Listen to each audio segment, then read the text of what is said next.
अस्सलाम वालेकुम स्टूडेंट्स। हम लास्ट सेशन में बेसिक प्रिलिमिनरीज जो हैं वो डिस्कस कर चुके थे, ठीक है। और उसके अंदर हमने जो है वो फ्रैंक-एल्बर्टनिक की जो बेसिक एक्सरसाइजेज हैं, जो अपेंडिक्स एक्सरसाइजेज हैं, उसकी एक्सरसाइजेज के क्वेश्चंस करे थे। और उसके बाद जो है अब हमने फर्दर अपने सेशन को जो है आगे लेके जाना है। और इस सेशन के अंदर हम जो है वो फ्रैंक-एल्बर्टनिक का चैप्टर 1 रिव्यू करेंगे, जो कि आप बिफोर लॉकडाउन सस्पेंशन जो है वो हम पढ़ चुके हैं, ठीक है। तो उसके अंदर हम जो है वो चैप्टर 1 की कुछ एक्सरसाइजेस का आज जो है वो रिव्यू करेंगे। देन फिर आप जो है, क्योंकि इसमें गैप आ गया है, तो आप इन वीडियोस को देखकर अपना चैप्टर 1 की एक्सरसाइजेस का जो है वो काम, आप अपनी प्रैक्टिस जो है वो स्टार्ट कर सकते हैं, ठीक है। तो चैप्टर 1 बेसिकली जो है वो किसका है? चैप्टर 1 बेसिकली जो है वो first degree and second degree equations से रिलेटेड है, ठीक है। और उसके अंदर जो है वो बेसिक इक्वेशंस के सॉल्यूशन जो है वो हमने यहाँ पे देखने हैं, ठीक है। अच्छा, अब सिलसिला कुछ इस तरीके से होगा कि हम एक्सरसाइज जो है उसके अंदर से कुछ सवाल सिलेक्ट करके जो है वो सवाल हम यहाँ पर करेंगे, ताकि उसके अंदर वो जो तमाम एक्सरसाइज हम यहाँ पे इस सेशन में कर सकें। तो उस सेशन के अंदर जो है वो तमाम एक्सरसाइजेस को चाहेंगे कि हम आपका जो है वो रिव्यू कर लें। तो स्टार्टिंग जो है वो हम चैप्टर 1 की एक्सरसाइज से कर रहे हैं, और वो एक्सरसाइज हमारी हो जाएगी आपके पास, दैट इज सेक्शन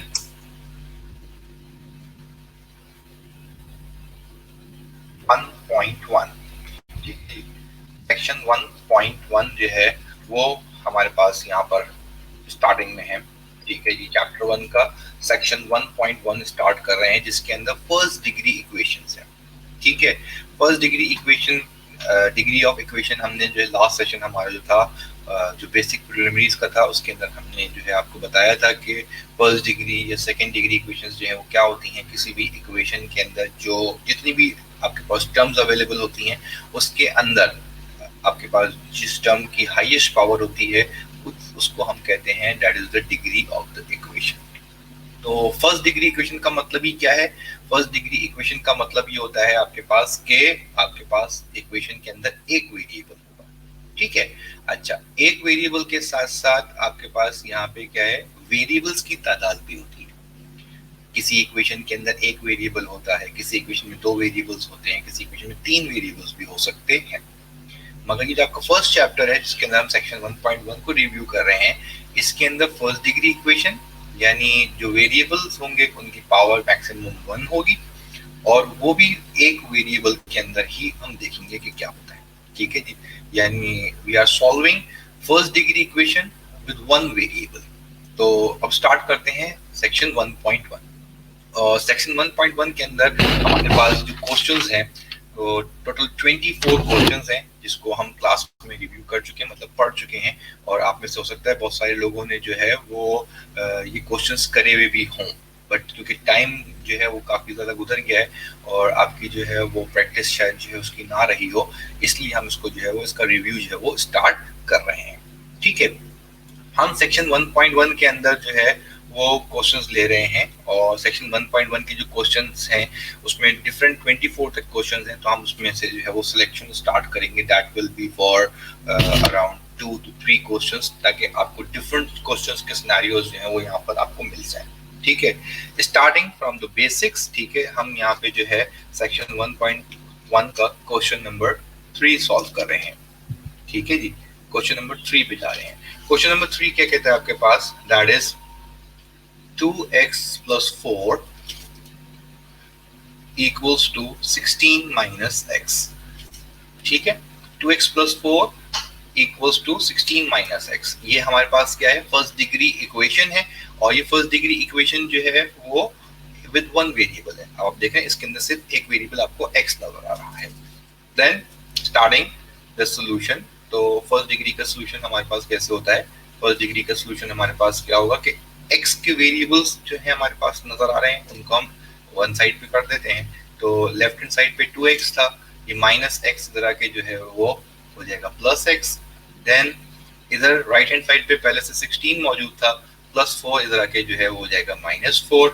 तो ये बन जाएगा आपके पास 2x plus x will become that is 3x, और यहाँ आपके पास 16 minus 4 जो है वो हो जाएगा आपके पास 12, और 3 और x आपस में जो है वो यहाँ पे मल्टीप्लाई हो रहे हैं, तो इट मीन्स के यहाँ आके 3 जो है वो 12 से डिवाइड हो जाएगा। जब ये 3 12 से डिवाइड होगा इट विल बिकम, यानी ये आपके पास कैंसिल आउट हो जाएगा, 3 1 3 4 12।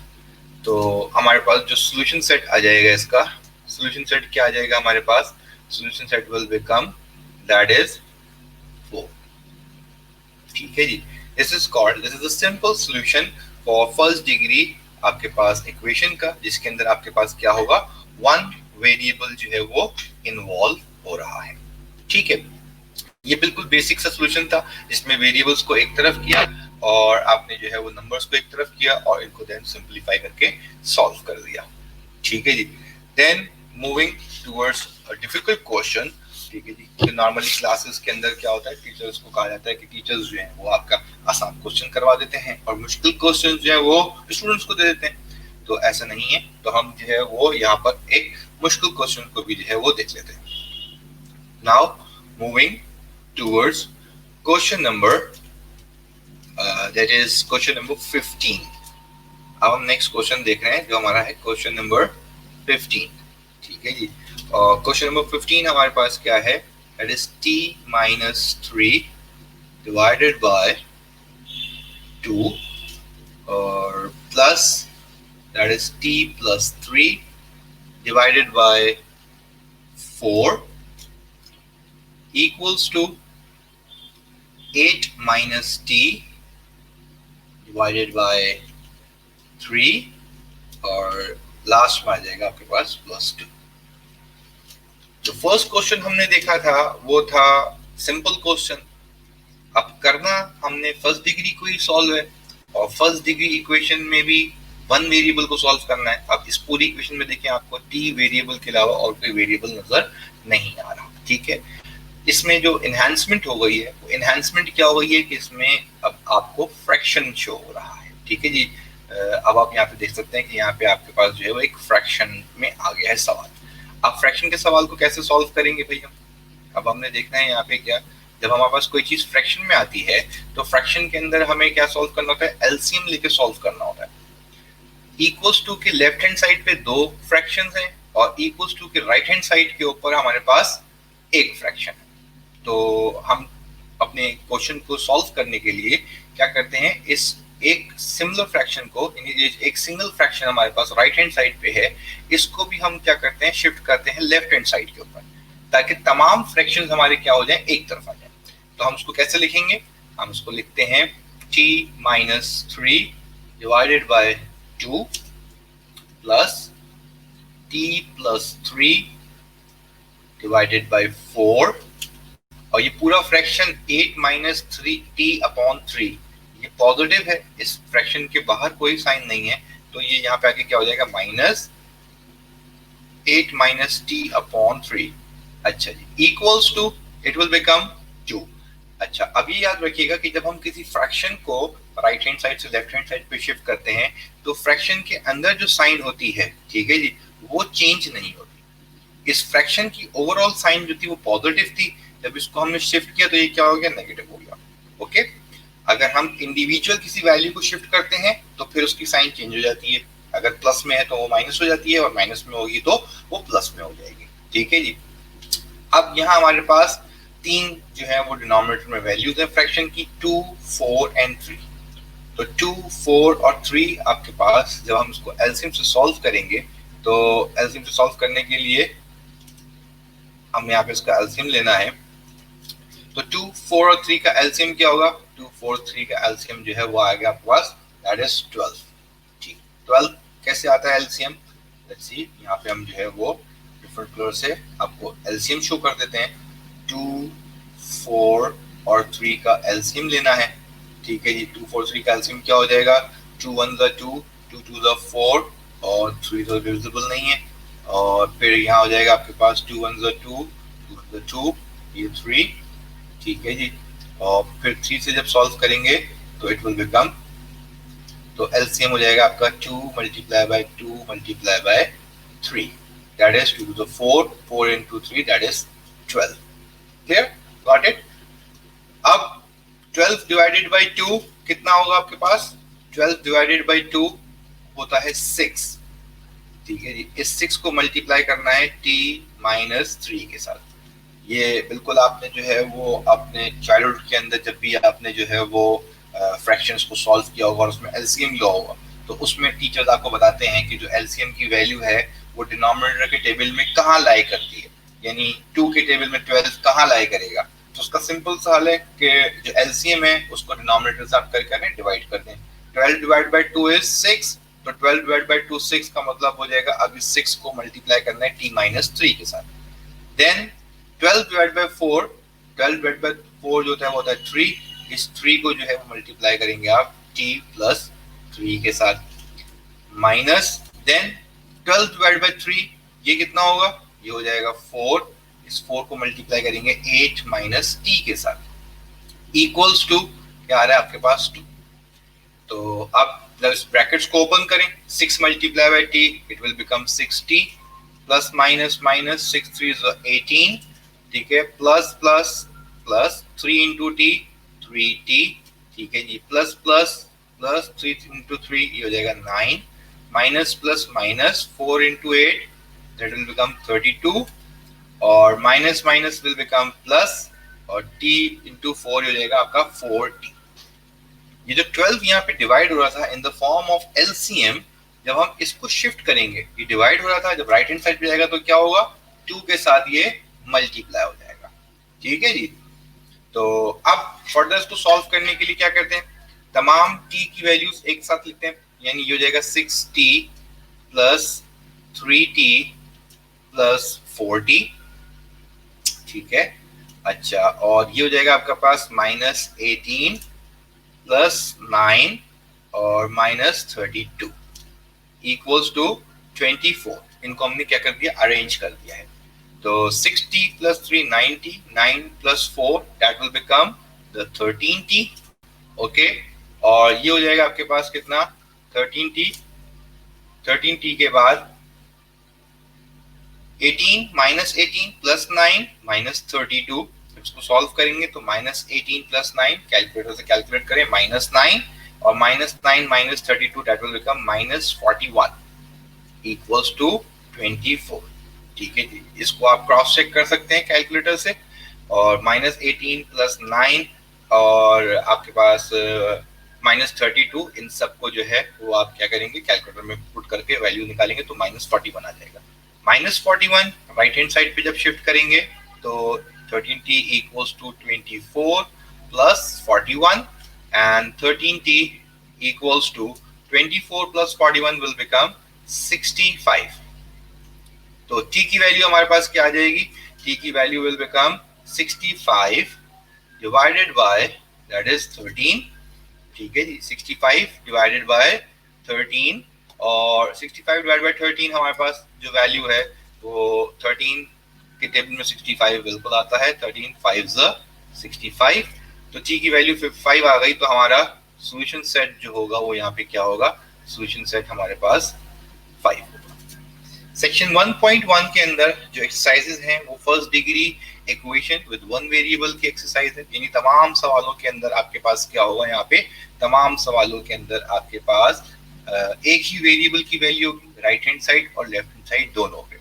और इनको सॉल्व करने के लिए आपको बेसिक मैथमेटिक्स की जरूरत है, यानी क्रॉस मल्टीप्लाई प्लस माइनस इस तरह की कैलकुलेशन की रिक्वायरमेंट होगी.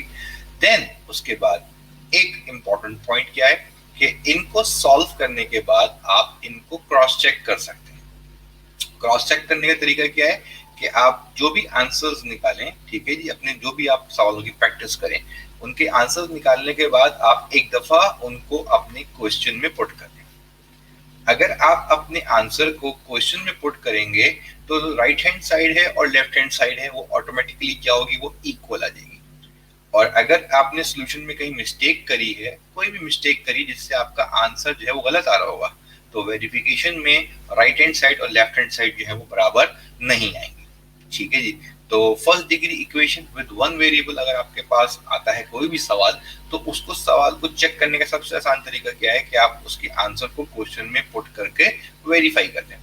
तो राइट हैंड साइड और लेफ्ट हैंड साइड दोनों आपकी क्या होंगी, right hand side left hand side दोनों आपकी जो है वो सिमिलर हो जाएंगी, बराबर आएंगी। ठीक है, अच्छा अब हमारे पास जो है वो ये हो गया आपका एक और सवाल, दैट इज क्वेश्चन नंबर 15 जिसमें फ्रैक्शंस इन्वॉल्व थे।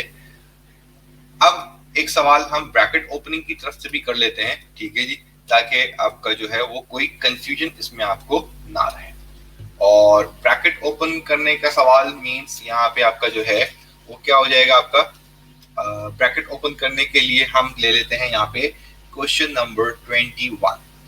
ठीक है जी, हमने इसको डिस्ट्रीब्यूट करके डिफरेंट डिफरेंट 3 क्वेश्चंस निकाले ताकि आपको तीनों पैटर्न में आपका जो भी सॉल्यूशन हो, जब भी आप प्रैक्टिस करने में बैठे तो आपको कोई कंफ्यूजन ना हो। इसको देखने के बाद आप इसको जो है वो इजीली अपने प्रैक्टिस में जो है उसको कंप्लीट कर लें। ठीक है, अच्छा अब आ जाते हैं क्वेश्चन नंबर 21। 21 आपका क्वेश्चन क्या है, 3 ब्रैकेट में आपके पास जो वैल्यू है वो है 12 माइनस एक्स, ठीक है, और equal 12 minus x minus 16 equals to 2। जब हम इस सवाल को सॉल्व करेंगे तो इसके अंदर एक ब्रैकेट इन्वॉल्व है, ठीक है जी, और एक ब्रैकेट इन्वॉल्व होने के साथ साथ आगे एक और वैल्यू भी है। तो ब्रैकेट से बाहर जो टर्म है सिर्फ ब्रैकेट उसी से ओपन होगा। 3 into 12 will become 36 plus minus minus it will become 3x, ठीक है, और ये जो माइनस 16 है वो ब्रैकेट से बाहर है। ठीक है, तो ब्रैकेट से बाहर होने का मतलब क्या है, ब्रैकेट से बाहर होने का मतलब ये है कि यहाँ आपके पास इसकी वैल्यू को 16 के साथ जो है वो मल्टीप्लाई नहीं करना है। ठीक है जी, अच्छा अब उसके बाद क्या होगा, अब उसके बाद आपके पास जो है जो वैल्यू आएगी माइनस 16 और ये हो जाएगा आपका 2। अच्छा अब देन फर्दर इसको सॉल्व करने के लिए क्या हो जाएगा, ये हो जाएगा आपके पास दैट इज 36 माइनस 16 को एक तरफ कर दिया हमने, ये हो जाएगा माइनस 3x इक्वल्स टू 2।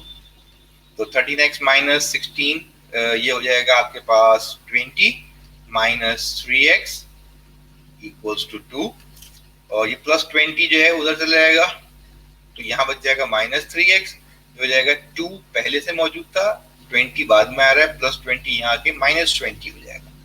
तो आपके पास वैल्यू क्या आएगी, minus 3x equals to 2 minus 20 will become minus 18। तो x की वैल्यू आपके पास क्या है, वो हो जाएगी दैट इज माइनस 18। ये माइनस 3 मल्टीप्लाई हो रहा था, इधर आके आपके पास क्या हो जाएगा, डिवाइड हो जाएगा। ठीक है, तो ये माइनस से माइनस कैंसिल, 3 1 3 6 18, तो x की वैल्यू आपके पास जो है वो क्या आ गई, 6। तो सॉल्यूशन सेट आपका जो है यहाँ पर आप लिख सकते हैं, सॉल्यूशन सेट विल बिकम आपका 6। ठीक है जी, जब भी सिंगल वेरिएबल के अंदर आपके पास सवाल होता है तो सिंगल वेरिएबल के सवाल के अंदर जब भी सॉल्यूशन सेट लिखते हैं तो सिर्फ कर्ली ब्रैकेट्स में लिखते हैं, और उसके अंदर हम जो है वो स्मॉल ब्रैकेट को यूज नहीं करते। स्मॉल ब्रैकेट का मतलब है कि आपके पास 2 वेरिएबल्स हैं जो आंसर में आपके पास शो हो रहे हैं। ठीक है, क्लियर हो गई बात। ये था आपका सेक्शन 1.1 का रिव्यू, जिसके अंदर हमने सिलेक्टिव 3 क्वेश्चंस लिए, और 3 क्वेश्चंस लेने के बाद फिर हमने जो है वो यहाँ पर क्या किया, यहाँ पे हमने इसको सॉल्यूशन करके आपको शो कर दिया। यहाँ आपका जो है वो क्या क्या इसमें पॉसिबल जो है वो आंसर्स हो सकते हैं। ठीक है, अच्छा देन उसके बाद हम आ जाते हैं अब सेक्शन 1.2 की तरफ। Now starting 1.2 section 1.2 after 1.1, section 1.2 जो है वो आपकी सेकंड डिग्री इक्वेशंस की एक्सरसाइज है, और सेकंड डिग्री इन इक्वेशन को आप क्वाड्रेटिक इक्वेशंस कहते हैं। बहुत ही रिनोन टर्म है ये क्वाड्रेटिक इक्वेशन की।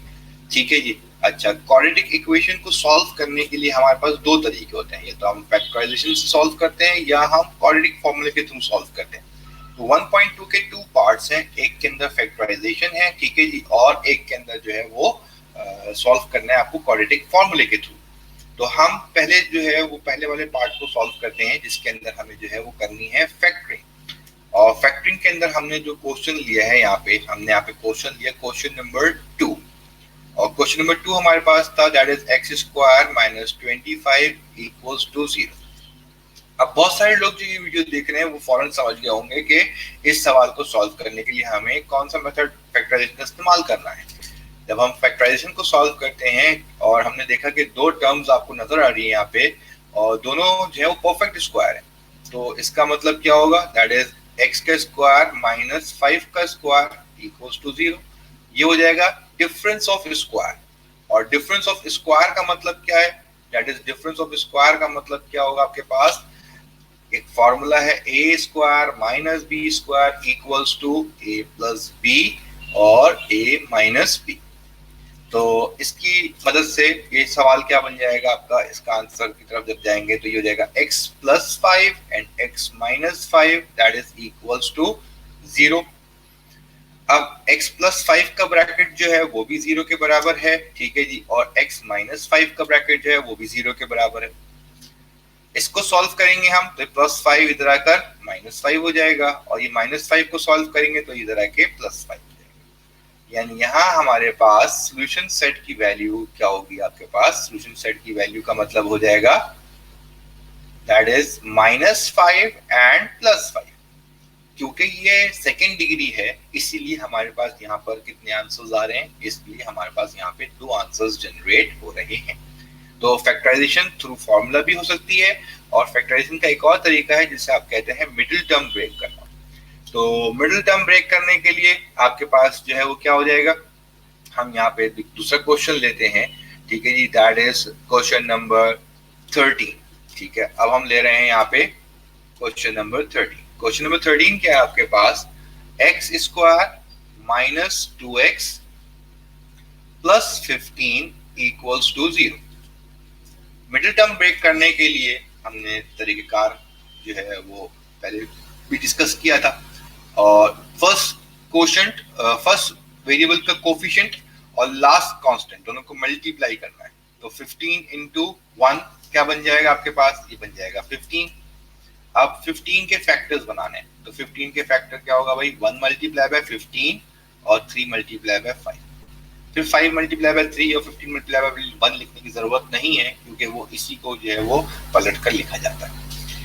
तो मिडिल टर्म ब्रेक करने का मतलब क्या होता है कि फर्स्ट टर्म का कोफिशिएंट और लास्ट टर्म को मल्टीप्लाई करें और देखें कि वो किस किस टेबल में आते हैं।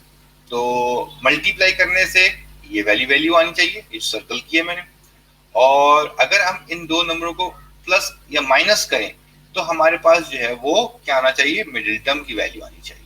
ठीक है जी, तो जब हमने पहली वाली वैल्यू देखी तो 15 प्लस 1 16, 15 माइनस 1 14, इसका मतलब ये तो हम सॉल्व नहीं कर सकते यहाँ पे मिडिल टर्म के अंदर। दूसरी वैल्यू के अंदर देखा 5 माइनस 3 करते हैं तो मिडिल टर्म की वैल्यू बन जाती है। तो हमने यहाँ पे क्या किया, 5 माइनस 3 से क्वेश्चन को सॉल्व करना है। एक्स स्क्वायर अपनी जगह पे रहेगा, माइनस अपनी जगह पे रहेगा, 2x मिडिल टर्म है, 2x को हमने ब्रेक कर दिया, तो 2x कैसे आएगा, 5x माइनस 3x। देखिए 5x माइनस 3x करेंगे तो दोबारा 2x आ जाएगा, और 2x की जगह मैंने ब्रैकेट लिखा है, बाकी तमाम चीजें ये प्लस 15 इक्वल टू 0 ये अपनी जगह पे एज इट इज आ गए। अब इस ब्रैकेट को ओपन किया तो ये हो गया x square minus 5x minus 3x plus 15 that is equals to 0। और इसको सॉल्व करने के लिए हमें क्या करना होता है, इसको सॉल्व करने के लिए हमें जो है वो दो करके यहाँ पे इसको दो करके कॉमन लेना होगा। दो करके कॉमन लेने का मतलब क्या है, x कॉमन लिया, एक्स स्क्वायर में से x common minus x common होगा तो यहाँ बचेगा 5। जो साइन यहाँ पर आ रही है वो एज इट इज साइन नीचे आ जाएगी। 3x प्लस 15 में से, क्योंकि x तो कॉमन नहीं हो सकता, 3 कॉमन आ सकता है, तो 3 कॉमन लेंगे हम तो क्या हो जाएगा, 3 कॉमन लेंगे तो बचेगा x, माइनस कॉमन लेने की वजह से आगे साइन माइनस का आ जाएगा, साइन चेंज हो जाता है माइनस कॉमन लेने से। और 15 में से जब 3 कॉमन लेंगे तो कॉमन लेने के बाद बचेगा क्या, 5, यानी 15 डिवाइड बाय 3 करेंगे तो बचेगा क्या आपके पास 5। कॉमन लेने का मतलब है कि हम जिस वैल्यू को कॉमन लेते हैं उस वैल्यू को कॉमन वाली मतलब जो आपकी एक्चुअल टर्म है उसको कॉमन वाली टर्म से डिवाइड करके पता चलता है कि आपके पास क्या आंसर बीच में आएगा। तो 15 में से 3 कॉमन लेंगे तो आपके पास बचेगा 5 इक्वल्स टू 0। अब ये जो दो ब्रैकेट्स आ रहे हैं मिडिल टर्म, जब भी आप सॉल्व करेंगे तो ये दो ब्रैकेट्स का सेम आना जरूरी है। अगर ये सेम नहीं आ रहा इसका मतलब यहाँ पे मिडिल टर्म ब्रेक नहीं हो सकती। x minus five x-5 common लिया तो यहाँ बचेगा x, यहाँ से x-5 कॉमन आया तो यहाँ बचेगा -3 दैट इज इक्वल्स टू 0। अब x-5 0 के बराबर है, ठीक है जी। x-3 that is equals to 0। ये -5 जो है वो इधर आकर क्या होगा +5 हो जाएगा, और ये -3 इधर आके जो है वो +3 हो जाएगा, ठीक है जी। और इसके बाद अगर मैं अपना सोल्यूशन सेट लिखूंगा तो सोल्यूशन सेट क्या बन जाएगा, सोल्यूशन सेट हो जाएगा मेरा 3 and 5। ऑर्डर में लिख दिया हमने यहाँ पे 5। अब कहीं ऐसा कंफ्यूजन ना करें आप कि हमने पहले आंसर में तो 5 लिखा था और सोल्यूशन सेट में 3 लिख दिया है, ऐसा कुछ चक्कर नहीं है। हमने सिर्फ सीक्वेंस में लिख दिया इसको। सोल्यूशन सेट के अंदर हमने क्या कर दिया, इसको एज अ सीक्वेंस लिख लिया है, दैट इज 3 and 5। एक फैक्टराइजेशन हो गई आपकी फॉर्मूले के थ्रू, एक फैक्टराइजेशन हो गई आपके पास यहाँ पर through middle term breaking factors. Middle term break करने का तरीकाकार हर मिडिल टर्म के सवाल के लिए ऐसे ही होगा, ठीक है जी। बट आपको ख्याल क्या रखना है कि मिडिल टर्म के सवाल के अंदर अगर प्लेसमेंट चेंज है तो आपने पहले उसकी प्लेसमेंट को सही करना होगा। पहले स्क्वायर की टर्म आएगी, ठीक है जी, फिर 2x की टर्म आएगी यानी विदाउट स्क्वायर की टर्म आएगी वेरिएबल की, और फिर खाली नंबर की टर्म आएगी। अगर ये सीक्वेंस में सवाल नहीं है आपके पास पेपर में या आपके पास बुक के अंदर, तो आप क्या करेंगे, पहले सॉल्यूशन के अंदर इसको इस सीक्वेंस में लिखेंगे, देन उसके बाद फिर आप मिडिल टर्म को सॉल्व करेंगे, ठीक है। अच्छा, अब ये तो क्वेश्चन हैं आपके क्या, क्वेश्चन नंबर 1 से लेके क्वेश्चन नंबर 16 तक। और ऐसा भी हो सकता है कि किसी आपके पास सवाल के अंदर जो है वो मिडिल टर्म ब्रेक ना हो रही हो, सही है, मे बी पॉसिबल, ठीक है। जब आप सॉल्व करेंगे तो आपको पता चल जाएगा कि अगर कोई ऐसा क्वेश्चन है या नहीं। अदरवाइज आपको फॉर्मूले की एप्लीकेशन और मिडिल टर्म की एप्लीकेशन यहाँ हमने दोनों एक्सप्लेन कर दी। अब हम जा रहे हैं किसकी तरफ, अब हम जा रहे हैं क्वाड्रेटिक फॉर्मूले की तरफ। अब जो हम सॉल्व करेंगे वो किसको सॉल्व करेंगे, क्वाड्रेटिक फॉर्मूला, ठीक है जी। क्वाड्रेटिक फॉर्मूला सॉल्व कर रहे हैं हम। जब हम क्वाड्रेटिक फॉर्मूला सॉल्व करेंगे तो क्वाड्रेटिक फॉर्मूला सेक्शन 1.2 के क्वेश्चन नंबर 17 से लेकर क्वेश्चन नंबर 32 तक जाएगा। तो हम यहाँ पे भी देखते हैं इसके दो सवाल। पहले एक सिंपल सवाल सा ले लेते हैं। सिंपल सवाल में क्या आ जाएगा आपके पास, सिंपल सवाल हम ले लेते हैं, दैट इज क्वेश्चन नंबर 17, ठीक है जी। और क्वेश्चन नंबर 17 आपके पास है x square plus 8x plus 12 equals to 0। जो हमारे पास क्वाड्रेटिक इक्वेशन है इसको हम सॉल्व करते हैं जब हम, ठीक है जी। तो सॉल्व करने के लिए हम यहाँ पे ले लेते हैं क्या, बाय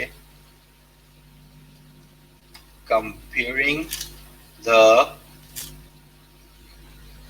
above equation with, किससे कंपेयर कर रहे हैं आप, that is ax square plus bx plus c equals to 0। ये स्टैंडर्ड फॉर्म है क्वाड्रेटिक की, और ये जो सवाल है इसको हम इससे कंपेयर कर रहे हैं। तो जब भी याद रखें कि जब भी हम ऐसी कोई कंपैरिजन बनाते हैं तो कंपैरिजन के अंदर वेरिएबल्स को कंपेयर नहीं किया था। अब x स्क्वायर की जगह पे तो x स्क्वायर मौजूद है, तो देयरफॉर a की वैल्यू क्या हो जाएगी 1, ठीक है जी। x की जगह पे x मौजूद है, b की वैल्यू हो जाएगी 8, ठीक है जी। और c की वैल्यू में आपको क्या मिल रहा है यहाँ पे 12। तो हम यहाँ ले लेते हैं बाय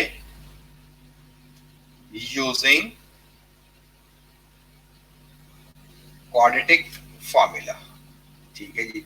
हम क्वाड्रेटिक फॉर्मूला इस्तेमाल कर रहे हैं, और क्वाड्रेटिक फॉर्मूला आपके पास क्या होता है, वेरिएबल x है तो हम यहाँ पे लिखते हैं that is x equals to minus b plus minus, ये हो जाएगा आपका b स्क्वायर माइनस 4ac, ठीक है जी। ये आ गया स्क्वायर रूट के अंदर, और होल डिवाइडेड बाय, ठीक है जी, 2a।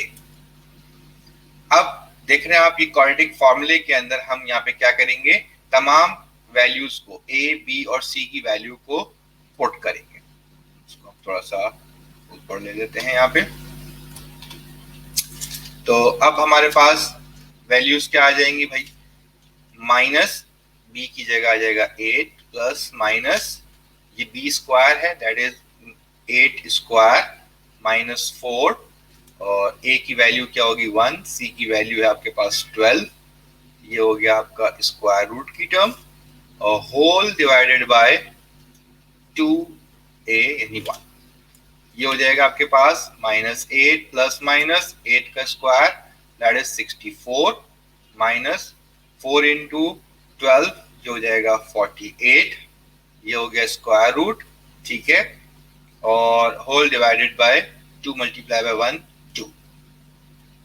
आगे फर्दर सॉल्व किया, -8 plus minus 64 minus 48 will become 16, ये स्क्वायर रूट में रहेगा, होल डिवाइडेड बाय 2, और फिर मजीद इसको सॉल्व करेंगे तो -8 प्लस माइनस 16 परफेक्ट स्क्वायर है, किसका 16 परफेक्ट स्क्वायर है 4 का, तो ये आ जाएगा स्क्वायर रूट से बाहर एज अ 4।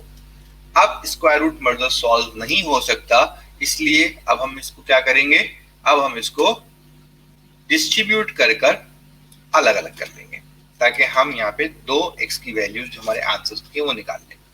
यानी एक x की वैल्यू हो जाएगी -8 प्लस 4 अपॉन 2, और एक x की वैल्यू हो जाएगी -8 माइनस 4 अपॉन 2, यानी x विल बिकम -8 प्लस 4, ये हो जाएगा -4 अपॉन 2, और ये x की वैल्यू हो जाएगी 2 1 दैट इज 2 2 4 -2, और इधर आपके पास -8 माइनस 4 -12 अपॉन 2, और इधर x की वैल्यू जो है 2 1 2 6 12, ठीक है जी, ये हो जाएगा 2 1 2 6 12 दैट इज -6, यानी हमारे पास जो सॉल्यूशन सेट होगा इसका अकॉर्डिंग टू क्वाड्रेटिक वो क्या हो जाएगा आपके पास, ये हो जाएगा आपके पास -6 एंड -2। Okay, got it. कि क्वाड्रेटिक को सॉल्व करने के लिए हम क्या करते हैं, उसको पहले कंपेयर करते हैं स्टैंडर्ड फॉर्म से, और उसके बाद फिर हम जो है वो उसको इक्वेशन में पुट कर कर जो है वो इक्वेशन में पुट करने के बाद इसको सॉरी क्वाड्रेटिक फॉर्मूले में पुट करने के बाद वैल्यूज को स्क्वायर रूट को सॉल्व करते हैं, और फिर उनको लास्ट स्टेप्स के अंदर आके इंडिविजुअली एक्स की वैल्यूज के लिए सॉल्व किया जाता है, ठीक है। अच्छा, अब इसी से रिलेटेड हम एक और सवाल यहाँ पे देखते हैं, ताकि अगर क्वाड्रेटिक के अंदर कोई सवाल चेंज होकर आ जाए तो आपको कंफ्यूजन ना हो। और वो सवाल हमारे पास कौन सा है, ठीक है जी, अब हम वो सवाल देख रहे हैं जो आपके पास है क्वेश्चन नंबर 26। सेकंड क्वेश्चन हम इसका देख रहे हैं, क्वेश्चन नंबर 26। ये है आपके पास 3r square that is equals to 14r -8। जब हम इसको सॉल्व करना स्टार्ट करेंगे तो इसमें हम डायरेक्टली इसको कंपेयर नहीं कर सकते, जैसे हमने फर्स्ट क्वेश्चन में कंपेयर किया था, क्योंकि वो अरेंज था। अब हम सेकंड क्वेश्चन में पहले इसको क्या करेंगे, रीराइट करके इक्वेशन की फॉर्म में लेकर आएंगे। ये +14r इधर आके क्या होगा -14r, -8 इधर आके होगा +8 दैट इज इक्वल्स टू 0। अब ये हो गई है क्वाड्रेटिक इक्वेशन। तो वही same line, by comparing the above equation, ठीक है जी, with स्टैंडर्ड फॉर्म। क्या है स्टैंडर्ड फॉर्म हमारे पास, ax square plus bx plus c that is equals to 0। और अब हम यहाँ पे क्या करते हैं, लिख लेते हैं by using quadratic formula, ठीक है जी, by using quadratic formula. Quadratic formula हमारे पास क्या था, क्वाड्रेटिक फॉर्मूला हमारे पास है x equals to -b plus minus, ठीक है जी, b square minus 4ac whole divided by 2a, ठीक है जी। तो अब इसके अंदर हम तमाम वैल्यूज को जब सब्स्टिट्यूट करते हैं तो क्या हो जाएगा आपके पास, अब यहाँ आपके पास जो है वो कंपैरिजन के अंदर यहाँ पे पहले स्टेप के अंदर हम जो है वो क्या करते हैं, कंपैरेटिवली वैल्यूज ले लेते हैं। एक्स स्क्वायर की रिप्लेसमेंट आर स्क्वायर से है, तो यहाँ हमारे पास a की वैल्यू जो है वो 3 है, ठीक है जी। अच्छा, x जो है वो r से यहाँ पे रिजेंबल कर रहा है, तो बी की वैल्यू जो है वो हमारे पास -14 है, ठीक है जी, और सी जो है वो हमारे पास यहाँ पे जो है वो 8 है। इस स्टेप को बेसिकली हम जो है वो फॉर्मूले की एप्लीकेशन से ऊपर लिखते हैं, पहले लिखते हैं, बट हमने वहाँ पे बाय यूजिंग क्वाड्रेटिक फॉर्मूला पहले लिख दिया था, तो हमने इसलिए जो है वो ये ABC की वैल्यू बाद में लिखी। Now we will put these values in the formula, ठीक है। हमारे पास जो है वो b की वैल्यू जो है वो माइनस में है, ठीक है जी, फॉर्मूले का माइनस, देन आपके पास जो है वो क्या आ जाएगा यहाँ पे b की वैल्यू -14, देन प्लस माइनस ये हो जाएगा -14, ठीक है, -14 होल स्क्वायर, बी स्क्वायर की जगह -4, a की वैल्यू हो जाएगी 3, c की वैल्यू आपके पास है 8, ये आ जाएगा स्क्वायर रूट में, ठीक है, होल डिवाइडेड बाय 2a, ठीक है, 2a का मतलब 2 डिवाइडेड बाय 2 इंटू 3। r क्यों लिख रहे हैं यहाँ पे हम? r इसलिए लिख रहे हैं क्योंकि हमारे पास जो वेरिएबल है वो r है। हर सवाल में आपने x नहीं लिखना, जो वेरिएबल गिवन होगा आपने वही वेरिएबल लिखना होगा। तो माइनस इंटू माइनस ये हो जाएगा +14, ठीक है जी, और फिर आपके पास प्लस माइनस 14 का स्क्वायर हो जाएगा ये 196, क्योंकि -14 था तो माइनस माइनस प्लस 196, माइनस ये हो जाएगा आपके पास 4 इंटू 3, 4 3 12, 12 इंटू 8, 12 8 हो जाएगा आपके पास 12 8 96, 12 इंटू 8 96, ये हो जाएगा आपका square root whole divided by 2 into 3 that is 6। फिर r equals to that is 14 plus minus 196 minus 96 will become that is 100 square root में डिवाइडेड बाय 6, और r की वैल्यू आपके पास जो है वो क्या आ जाएगी 14 प्लस माइनस 100 जो है वो परफेक्ट स्क्वायर है, वो किसका परफेक्ट स्क्वायर है? That is the perfect square of 10, तो ये हो जाएगा 10 होल डिवाइडेड बाय 6।